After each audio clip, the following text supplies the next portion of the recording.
The best, one of the best இல்லை sir, the best innings of SKY in T20 சொல்லலாமா sir? Sweep ஆடுறாரு இல்லையா, sweep, helicopter shot, புல்லு, கம்ப்ளீட்டா leg சைடை பொறுத்த வரைக்கும் அண்ட் ஸ்கொயர் கட் பாயிண்டோடைய ரீஜனும் லெக் சைட்ல மிட் விக்கெட்டுக்கு மிடானுங்க என்ன கேப் இருக்கு, ஷார்ட் ஸ்கொயர் ஃபீல்டு நின்னா அழிஞ்சுது, எல்லா பாலும் ஸ்வீப். ஸோ அவர் வந்து இந்த ஸ்வீப் பண்றதுலயே sweeping changes, match sweeping changes on the ground brought by SKY, அந்த மாதிரி லெவல்ல இருக்காரு.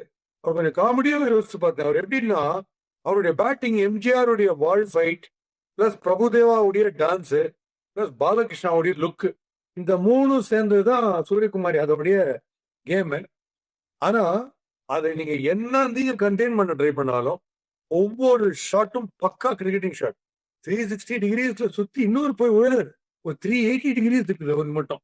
ரோஹான் கனாயின் அந்த காலத்துல வெட்டரன் இருந்தாரு, வெஸ்ட் இண்டீஸ் கிரிக்கெட்டர். அவர் டவுன் தி ஆஃப் சைட், அந்த பக்கம் ஆஃப் சைட் பக்கம் ஹுக் அடிச்சாருன்னா அவர் கீழே விழுந்தா பந்து 6 அர்த்தம். அது அப்படியே ஞாபகம் வருது. இந்த லெக் சைட்ல ஆடுற ஷாட்ஸ் எல்லாமே அவ்வளவு பிரமாதமா இருக்கு. அண்டு ஸ்கை இஸ் த லிமிட்ன்றாங்க சக்சஸுக்கு.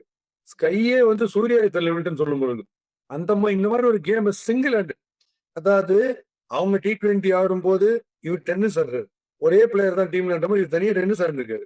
அண்ட் நம்ம T20 ஆடும்போது அவங்க ரொம்ப காம்படிட்டிவ் டெஸ்ட் மேட்ச் மாதிரி விளையாடுறாங்க, தனியா ஒரு டிஃபென்ஸ் ஆடின்னு அவங்க வேற ஒன்று ஆடினாங்க.